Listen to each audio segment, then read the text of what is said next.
centaine de ménages passent nuit à la Belle Étoile après l'incendie qui a ravagé plusieurs maisons sur les avenues PH2 et Irambo au quartier Nyalukemba hier à Bukavu dans la province du Sud Kivu.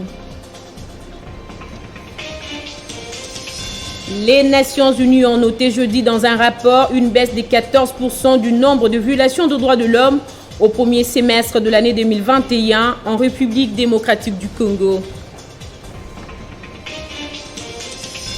Fin du contrat de la superstar argentine Lionel Messi au FC Barcelone. Le club catalan a annoncé qu'il ne signera pas de prolongation des contrats pour Lionel Messi après avoir passé plus de 20 saisons. Bonjour à tous, bienvenue si vous nous rejoignez sur Télé 50. Une centaine de maisons sont parties en fumée sur les avenues PH2, Irambo et Lour-Chosi 1 au quartier Nyalukemba dans la commune d'Ibanda à Bukavu hier jeudi. Selon les témoignages, le feu est parti d'une maison dans laquelle un brasero allumé a été abandonné. Il ne reste que des débris de plusieurs maisons calcinées causées par ces nouvel incendie qui a frappé encore le même endroit au quartier Nyalukemba. Le feu s'est réparti d'une mauvaise installation du courant électrique, indique le chef des quartiers, Deo Kourassa, rencontré sur les lieux du drame. C'est que vrai. D'abord, il faut supprimer tous les comités du courant dans nos entités. Parce que l'origine, c'est de ce SNEL. C'est un garçon qui voulait s'accaparer du courant qui vient du camp Sayon. Au moment du courant vient de collège était présent. Ce qui a fait un retour. Il faut que la SNEL nous aide à supprimer tous les comités des individus du courant dans nos entités. Ça, les causes de cet incendie. Parmi les victimes, le président de la société civile de Nyalukemba, Abedi Manvou.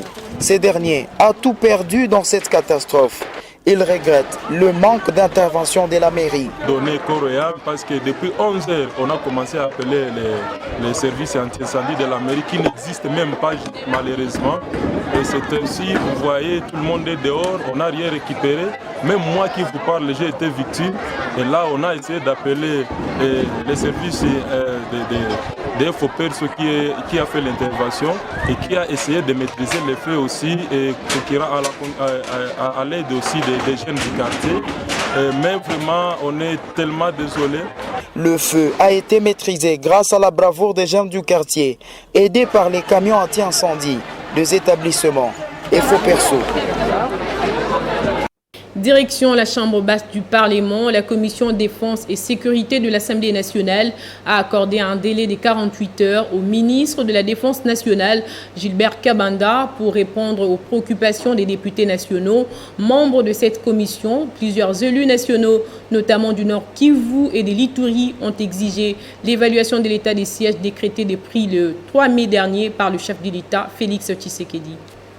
La Commission défense et sécurité de la Chambre basse du Parlement a entamé les travaux approfondis d'évaluation de l'état des sièges en vigueur sur une partie du territoire national, notamment en province du Ituri et du Nord Kivu. Et ce 90 jours après son entrée en vigueur. Au premier jour des travaux, la Commission a procédé aux auditions du ministre de la Défense et du chef d'état-major général des Forces armées de la République démocratique du Congo. Bertin Moubonzi, président de la Commission Défense et Sécurité, fait le point de la journée face à la presse. Ce qu'il faudra tout simplement retenir, c'est que ça s'est passé dans un climat de sérénité. On a échangé sur plusieurs sujets. Et il va revenir dans 48 heures pour répondre à certaines préoccupations des honorables députés. Et nous reviendrons ici le lundi pour recevoir la ministre de la Justice et poursuivre avec les différentes auditions. Les députés Saint-Nicolas Iraken, membre de la commission et élu de l'Ituri, se dit de son côté satisfait d'auditionner les membres du gouvernement et d'écouter l'armée. Je suis très satisfait parce que nous avons écouté les gouvernements. Nous avons écouté l'armée et donc nous avons des informations suffisantes pour pouvoir évoluer maintenant. Nous connaissons les vrais problèmes maintenant et le travail va continuer. Nous sommes en attente de leurs réponses. Ça nous permettra de prendre une position commune avec le Nord Kivu, donc les deux provinces Ituri et Nord Kivu, dès que nous aurons la réponse du gouvernement et de l'état-major général de l'armée. Au bout des 48 heures accordées au gouvernement, la commission aura recueilli des informations nécessaires qui lui permettront d'examiner la situation de deux provinces, Ituri et Nord Kivu. Ce qui amènera la plénière à savoir quelle position adopter par rapport à la réponse du gouvernement et de l'armée. On rappelle qu'au cours de cette audition, le ministre de la Défense nationale, ancien combattant Gilbert Kabanda, était accompagné de la ministre des Relations avec le Parlement ainsi que du chef d'état-major général des FARDC, le général Célestin Mbala. En Ituri, l'armée a repris le contrôle des 6 villages qui étaient sous occupation des rebelles Codeco, entre autres Kobu, Bangou, Livoko, Kilo Mission, Filo et Batata, situés à 50 km au nord des Bunia. Confirmation du porte-parole de l'armée, le lieutenant Jules Ngongo.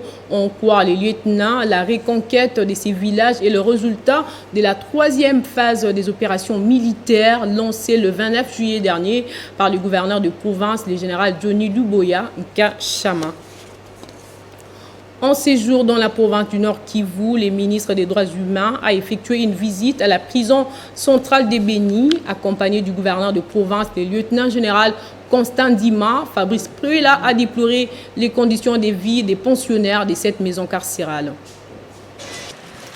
Kangbai, la prison centrale de Beni, héberge à ce jour 975 pensionnaires, parmi lesquels 71 combattants ADF, dont 52 Congolais. Ils sont regroupés dans 2 quartiers, quartier hommes et quartier femmes, repartis dans 4 cellules. Seulement 90 parmi ces pensionnaires ont déjà été jugés et condamnés, tout le reste étant encore en détention préventive. Pas de nourriture, ni de médicaments pour les malades. La population pénitentiaire de Kangbai manque de tout, a expliqué le directeur de la prison. Parmi tous ces détenus, nous n'avons que les hommes, nous n'avons que 90 qui sont condamnés. Le reste sont en détention préventive. Très sensible aux problèmes posés, le patron des droits humains congolais a préféré d'abord parler aux prisonniers.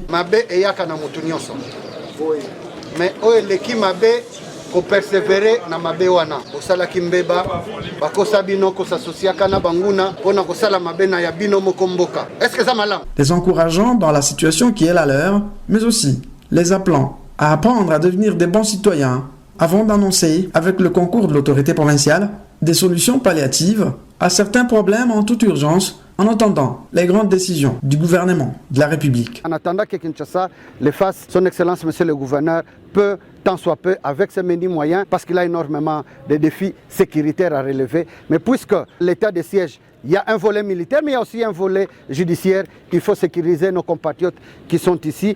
Il faut les mettre à l'abri d'un soulèvement ou des revendications. Nous les remercions au nom du chef de l'État et du gouvernement. Située dans une bourgade au sud-est de la ville, la prison de Kangbai a été attaquée à 4 reprises depuis sa construction en 2013 et entraînant d'évasion massive des prisonniers. Le ministre Fabrice Pruela en appelle à la prise de conscience par tous pour la cause de la paix dans la région. À ceux qui nous suivent, qui pensent que Beni c'est un no man's land, qu'à Beni on tue à bout de champ et à tout moment, ils doivent savoir que c'est la République démocratique du Congo. L'autorité est rétablie, l'autorité existe et c'est pourquoi nous demandons à la population civile de collaborer avec l'autorité militaire. Juste après cette visite aux prisonniers de Kangbai, le ministre des Droits humains a pris la direction de Goma pour mener d'autres activités dans son secteur avant son retour dans la capitale Kinshasa ce week-end. Les Nations Unies ont noté dans un rapport publié hier jeudi une baisse de 14% du nombre de violations des droits de l'homme au premier semestre de l'année 2021 en République démocratique du Congo. Par ailleurs, il regrette la multiplication des menaces, y compris sous la forme de procédures judiciaires contre des lanceurs d'alerte. Au cours du premier semestre de 2021, le Bureau conjoint des Nations Unies aux droits de l'homme a documenté 3276 violations et atteintes aux droits de l'homme sur l'ensemble du territoire de la République démocratique du Congo, ce qui représente une diminution de 14% par rapport au semestre précédent, juillet-décembre 2020, et de 20% par rapport à la même période l'année dernière, souligne Un rapport publié jeudi. L'Organisation des Nations Unies se réjouit de cette amélioration de la situation de droits de l'homme dans les provinces en conflit.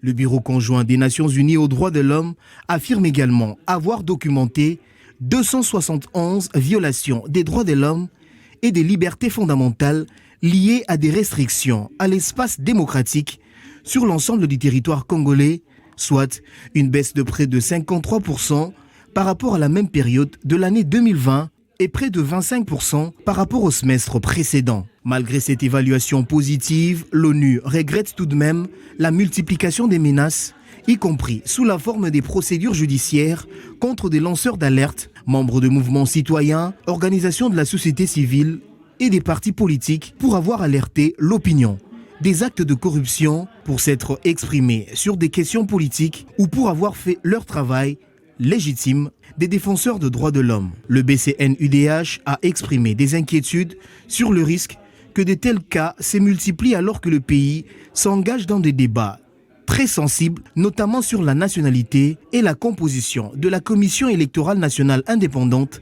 à la veille des échéances électorales. Près de 43% des violations documentées durant le premier semestre 2021 ont été commises par les forces de sécurité, soit une diminution de 19% par rapport au premier semestre 2020, note le rapport.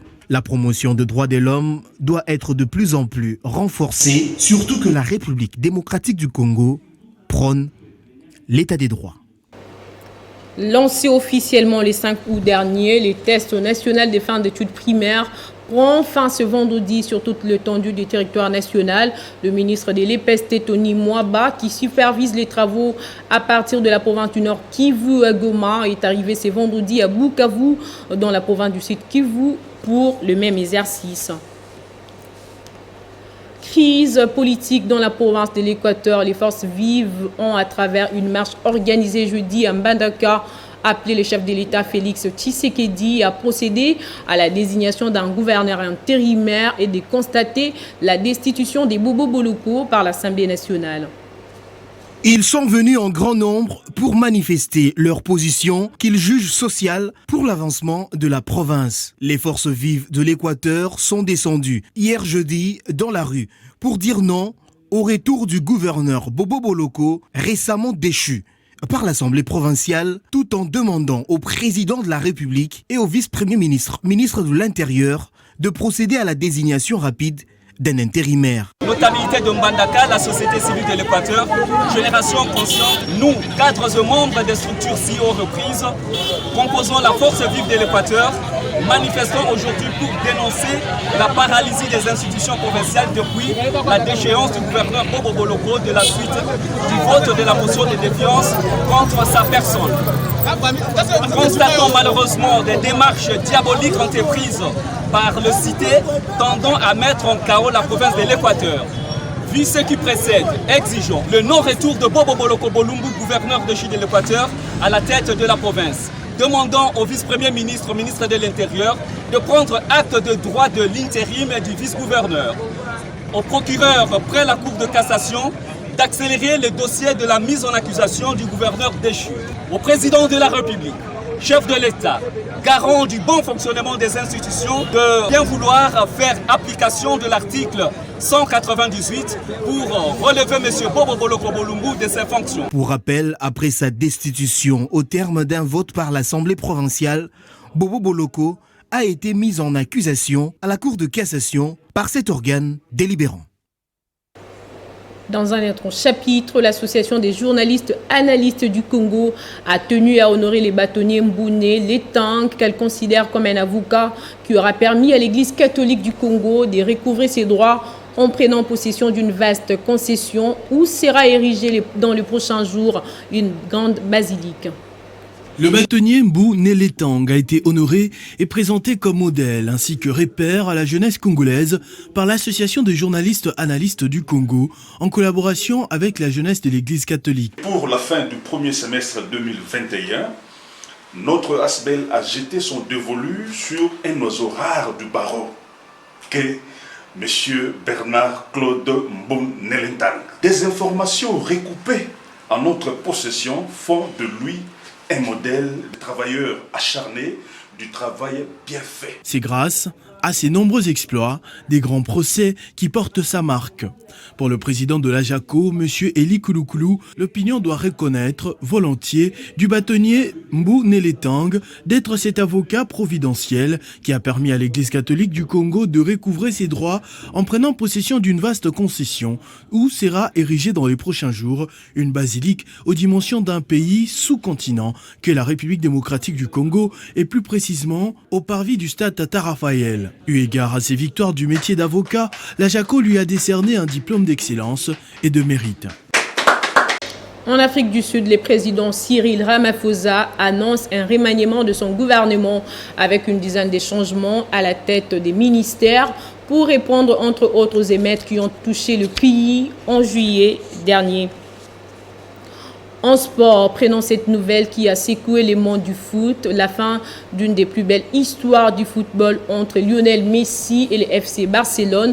Après plus de 20 ans passés sous les maillots du club catalan, le joueur argentin Lionel Messi est obligé d'aller débuter une nouvelle aventure loin de son club formateur. Christian Boukaya.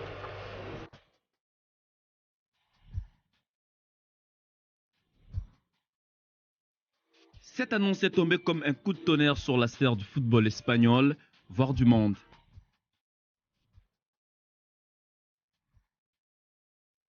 Alors que Léo Messi était à 2 doigts de prolonger avec le club catalan, les accords n'ont pas été formalisés en raison d'obstacles économiques et structurels, a affirmé Barcelone dans un communiqué pointant les règles de plafond salarial de la Liga qui empêcheraient l'aboutissement du contrat de l'Argentin.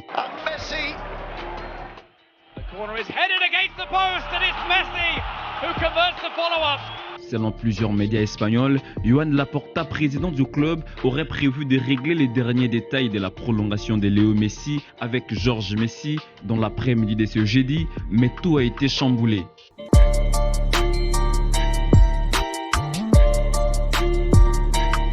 Ayant appris la nouvelle, la Pulga était sous le choc et avait demandé un peu plus de temps pour digérer ce retournement des situations. Lionel Messi ne restera pas lié au FC Barcelone. Les deux parties regrettent profondément que les souhaits du joueur comme du club ne puissent pas se concrétiser, même si dans un tweet, Laporta a fait savoir que le Barça est au-dessus des joueurs et des dirigeants.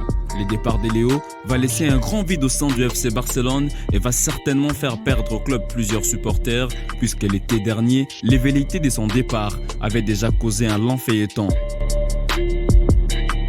Léo Messi, qui a tout donné et tout gagné avec le FC Barcelone, est déjà dans les viseurs de plusieurs clubs, notamment le Paris Saint-Germain et Manchester City, mais l'un de ces deux clubs devra mettre un gros paquet en place pour s'offrir le service de l'Argentin.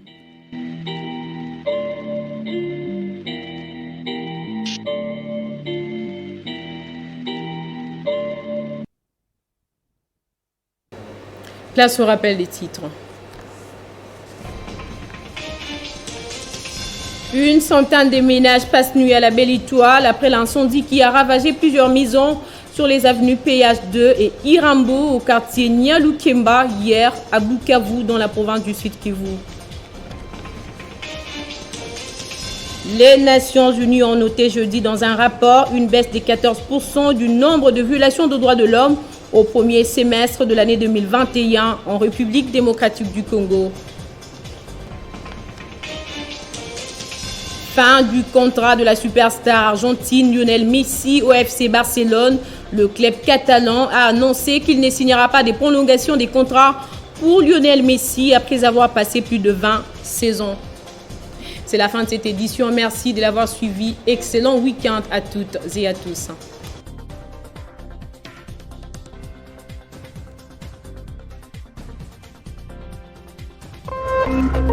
Téléchargez les infos Télé 50 sur www.tele50.cd.